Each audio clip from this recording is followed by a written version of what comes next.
Hello everybody, here we are today talking about the fact that the Seattle Kraken have reportedly fired their head coach Dave Hakstol. So before we get into that, please make sure to subscribe if you're new to me or hockey, whatever the case may be. That being said, let's get on into it. So yes, Hakstol has reportedly been fired, and he is one of 10 coaches this season to be fired, and out of the 10, 6 of them were coaches that made the playoffs the season prior, with Hakstol being one of those.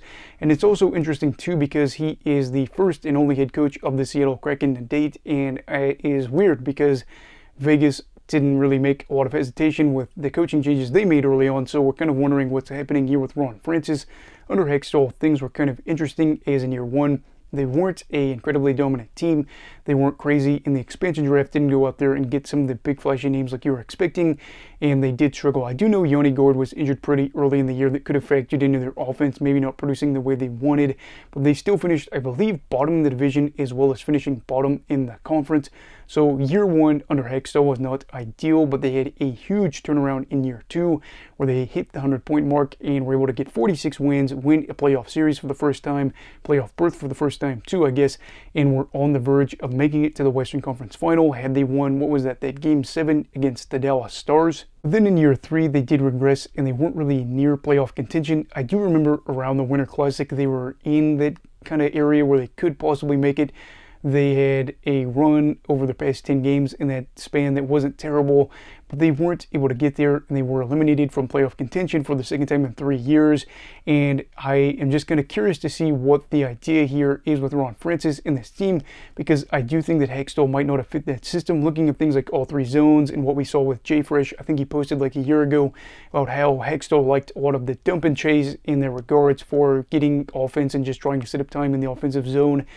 It's not necessarily something that is going to set you up for a lot of success, and I don't think it's going to match what this roster wants to be in the coming years.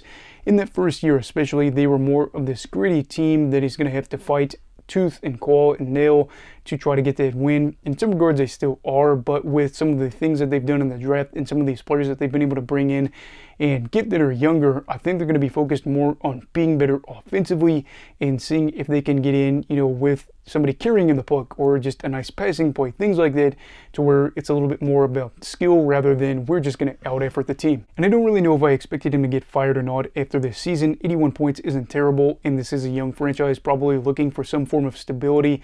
But Francis making this move for a variety of reasons, and in my eyes, I see it as expectations for the team as well as how he wants the future or next head coach to coach. I don't think that they're necessarily going to say out there and say we want to win the division. However, they probably want to be in playoff contention later in the year and want to see more development for those younger players that could be good for them in the coming seasons. Matty Beniers, hopefully he can blossom into something even better after winning the Calder. You're looking at a guy like Shane Wright that has been, up and down, especially the early stint in his NHL career.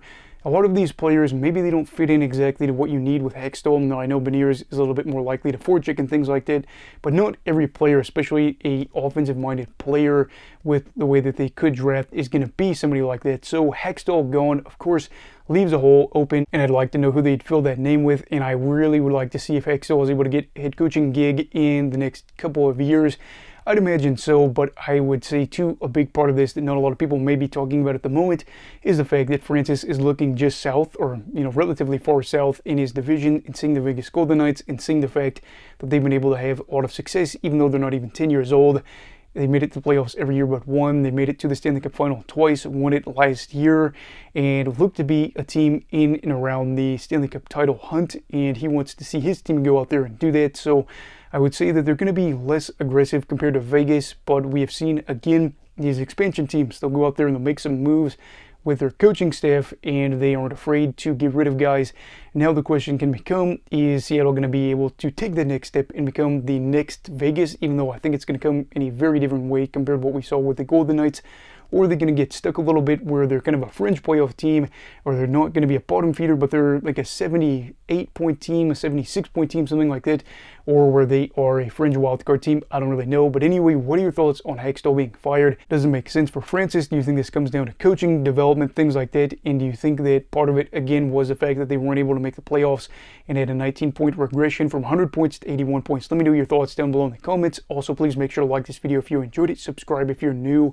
Everybody stay safe. Have a great night. And you go love hockey, alright? Goodbye, Brigadiers and Brigadettes. This is your captain signing off. Have a great night.